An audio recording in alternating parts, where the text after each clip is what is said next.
ជាការពិតណាស់ Mercedes-Benz ជាម៉ាករថយន្តដ៏ល្បីរបស់អាល្លឺម៉ង់ដែលមានការទទួលស្គាល់ទូទាំងពិភពលោកប៉ុន្តែមនុស្សភាគច្រើនប្រហែលជាមិនបានដឹងទេថាតើអ្នកណាឈរនៅពីក្រោយការបង្កើតនិងភាពជោគជ័យរបស់យានយន្តដ៏ប្រណិតនេះឡើយលោកស្រី Bertha Benz ស្ត្រីនៅពីក្រោយភាពជោគជ័យរបស់ Mercedes-Benz បើនិយាយពាក្យ Mercedes-Benz មនុស្សស្ទើរគ្រប់គ្នាទាំងអស់ប្រកាសជាស្គាល់ថាពាក្យនោះជាអ្វីជាក់ជាពុំខានថ្ងៃនេះកម្មវិធីកម្ពុជាមនុស្សសូមណែនាំលោកអ្នកឲ្យបានដឹងពីស្ត្រីមួយរូបដែលនៅពីក្រោយភាពជោគជ័យរបស់រថយន្ត Mercedes ស្ត្រីនោះមានឈ្មោះថា Bertha Benz លោកស្រី Bertha Benz ត្រូវបានគេចាត់ទុកថាជាសហគ្រិននិងជាអ្នកច្នៃប្រឌិតជនជាតិអាល្លឺម៉ង់លោកស្រីជាដៃគូជំនួញដំបូងបង្អស់និងក៏ជាភរិយារបស់លោក Karl Benz ដែលជាស្ថាបនិករថយន្ត Mercedes-Benz នេះនៅឆ្នាំ1888លោកស្រី Bertha ជាមនុស្សដំបូងបង្អស់ដែលបានកាន់ចង្កូតនិងបានបើកបរយានជំនិះកង់3ដើម្បីធ្វើការសាកល្បងក្នុងចម្ងាយផ្លូវដ៏ឆ្ងាយជាអ្នកបង្កើតត្រណប់ហ្វ្រាំងនិងជាអ្នកធ្វើការដោះស្រាយរាល់បញ្ហាជាក់ស្ដែងជាច្រើនអំឡុងពេលនៃការសាកល្បងយានជំនិះកង់3នោះក្នុងចម្ងាយផ្លូវ106គីឡូម៉ែត្របន្ទាប់ពីបានបើកបរសាកល្បងរួចលោកស្រី Bertha បានធ្វើឲ្យយានជំនិះកង់3របស់ក្រុមហ៊ុនគ្រួសារទទួលបានការចាប់អារម្មណ៍ទូទាំងពិភពលោកនិងមានការបញ្ជាទិញផលិតផលយានជំនិះនេះជាហូរហែតើលោកស្រី Bertha Benz មានប្រវត្តិយ៉ាងណាសូមអញ្ជើញលោកអ្នកទស្សនាវីដេអូនេះដូចតទៅចាប់កំណើតក្នុងគ្រួសារអ្នកមានស្ដុកស្ដម្ភលោកស្រី Bertha Benz ដែលមានឈ្មោះដើមកំណើតថា Cecily Bertha Ringer កើតនៅថ្ងៃទី3ខែឧសភាឆ្នាំ1849ក្នុងត្រកូលគ្រួសារអ្នកមានស្ដុកស្ដម្ភមួយរស់នៅក្នុងទីក្រុង Forchheim ប្រទេសអាល្លឺម៉ង់2ឆ្នាំមុនពេលរៀបការជាមួយលោក Karl Benz នាង Bertha បានយកប្រាក់របស់នាងមួយចំនួនទៅវិនិយោគនៅក្នុងក្រុមហ៊ុនដែកសំណង់របស់អនាគតស្វាមីរបស់នាងយោងតាមច្បាប់ប្រទេសអាល្លឺម៉ង់ក្នុងសម័យកាលនោះស្ត្រីដែលបានបោះទុនវិនិយោគដោយមិនទាន់រៀបការអាចប្រឈមនឹងការបាត់បង់សិទ្ធិអំណាចស្របច្បាប់ដើម្បីក្លាយជាសហគ្រិននិងជាអ្នកច្នៃប្រឌិតនៅក្រោយពេលរៀបការរួចប៉ុន្តែនាង Bertha អាចធ្វើបែបនេះបានរៀបការជាមួយស្ថាបនិកយានជំនិះនៅថ្ងៃទី20ខែកក្កដាឆ្នាំ1872នាង Bertha បានរៀបការជាមួយលោក Karl Benz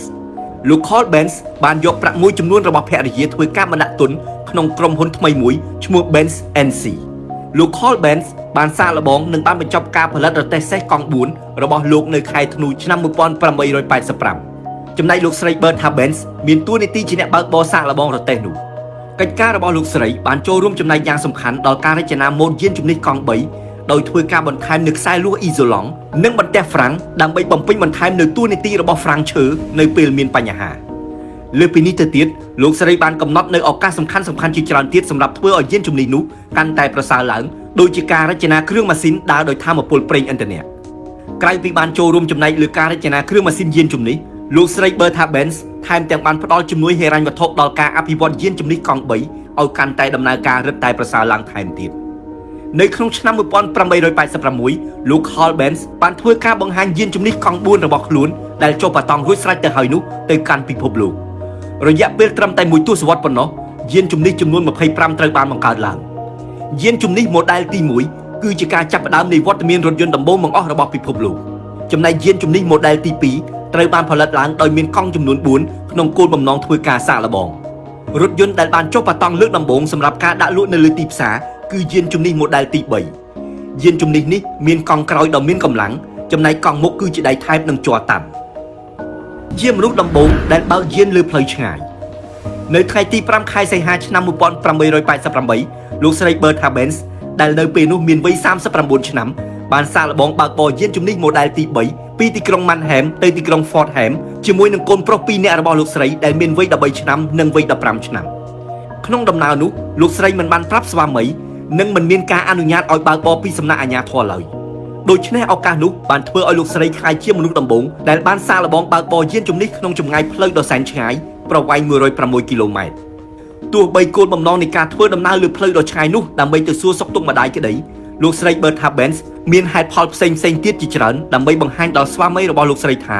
យានជំនិះដែលពួកគេទាំងពីរធ្វើការវិនិយោគទុនយ៉ាងច្រើននោះនឹងទទួលបានជោគជ័យលើផ្នែកហិរញ្ញវត្ថុនិងកេរ្តិ៍ឈ្មោះនៅពេលដែលរថយន្តនេះត្រូវបានបង្ហាញថាមានប្រយោជន៍សម្រាប់សាធារណជនទូទៅម្យ៉ាងទៀតលោកស្រីក៏ចង់ផ្ដល់ទំនុកចិត្តភាពដល់ស្វាមីរបស់លោកស្រីថាការបង្កើតថ្មីរបស់ពួកគេនឹងមានអនាគតល្អ លោកស្រី Bertha Benz និងកូនទាំងពីរបានចាកចេញពីទីក្រុង Mannheim នៅព្រឹកព្រលឹមស្រាងអំឡុងពេលកំពុងធ្វើដំណើរលោកស្រីបានបង្ហាញពីសមត្ថភាពបច្ចេកទេសនិងបានដោះស្រាយបញ្ហាមេកានិកជាច្រើនដែលយានយន្តរបស់លោកស្រីជួបប្រទះដោយមិនមានប្រេងឥន្ធនៈបំរុងនិងមានតែប្រេងឥន្ធនៈ4លីត្រកន្លះនៅក្នុងធុងក៏ដោយលោកស្រី Bertha Benz ត្រូវស្វែងរកប្រេងឥន្ធនៈបន្ថែមទៀតដើម្បីឲ្យរថយន្តអាចបន្តរត់បានមានកន្លែងលក់ថ្នាំពេទ្យក្នុងទីប្រជុំជន Weissloch ដែលមានលក់ប្រេងឥន្ធនៈនៅសម័យនោះមានតែគ្រូពេទ្យប៉ុណ្ណោះដែលអាចទិញប្រេងសាំងនិងប្រេងឥន្ធនៈផ្សេងទៀតមកស្តុកទុកលក់បានដូច្នេះហើយបានជាកន្លែងលក់ថ្នាំនៅក្នុងទីក្រុង Weissloch ក្លាយជាស្ថានីយ៍លក់ប្រេងដំបូងបង្អស់ក្នុងពិភពលោកស្រីបានធ្វើការលាងសម្អាតបណ្ដាញខ្ទប់ប្រេងជាមួយនឹងម្ជុលខ្ទាស់មួករបស់លោកស្រីនិងបានប្រើខ្សែកៅស៊ូរឹបស្រោមជើងធ្វើជាសម្ភារៈអ៊ីសូឡង់ជាងដែកម្នាក់បានមកជួយលោកស្រីដើម្បីជួសជុលច្រវាក់យានយន្តនោះនៅពេលហ្វ្រាំងឈើចាប់ផ្ដើមលែងដំណើរការលោកស្រី Bertha បានពឹងអ្នកជួសជុលស្បែកជើងម្នាក់ដើម្បីដំឡើងហ្វ្រាំងស្បែកវិញប្រព័ន្ធរក្សាកម្ដៅត្រូវបានបំពាក់ដើម្បីបន្ថយកម្ដៅរបស់ម៉ាស៊ីនអំឡុងពេលនៃការធ្វើដំណើរយានយន្តរបស់លោកស្រីត្រូវការទឹកផ្គត់ផ្គង់ម៉ាស៊ីនជានិច្ច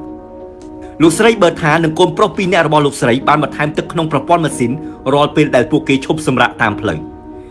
ប្រអប់លេខទាំងពីររបស់យានយន្តនេះមិនមានកម្លាំងគ្រប់គ្រាន់ដើម្បីរុញច្រានតួយានយន្តនេះឲ្យឡើងដល់ទីចំណោតខ្ពស់ឡើយកូនប្រុសរបស់លោកស្រីត្រូវជួយរុញបន្ថែម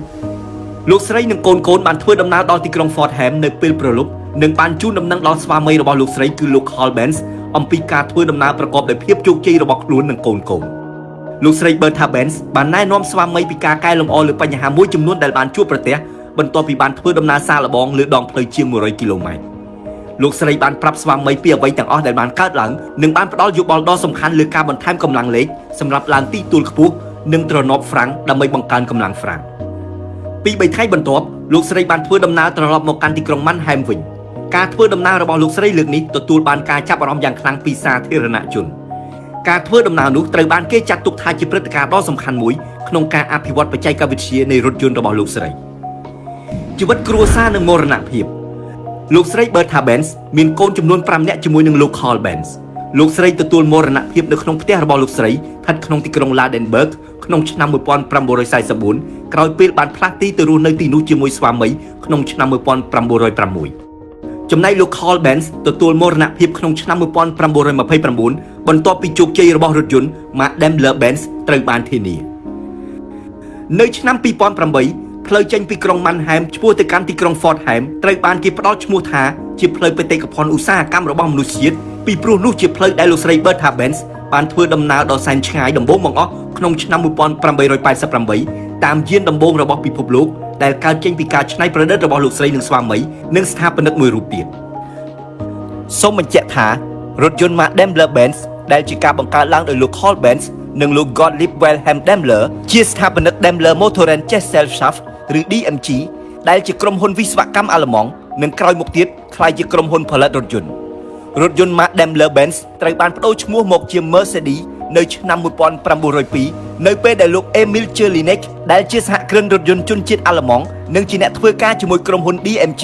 បានដាក់ឈ្មោះរថយន្ត Mercedes 350 HP ផលិតក្នុងឆ្នាំ1901តាមឈ្មោះកូនស្រីរបស់លោកឈ្មោះ Mercedes Adrienne Ramona Manuela Jelinek ចាប់តាំងពីពេលនោះមកក្រុមហ៊ុននៅតែបន្តធ្វើពាណិជ្ជកម្មក្រោមស្លាក Daimler Benz និងមានខ្សែសង្វាក់ផលិតកម្មរថយន្តឈ្មោះ Mercedes-Benz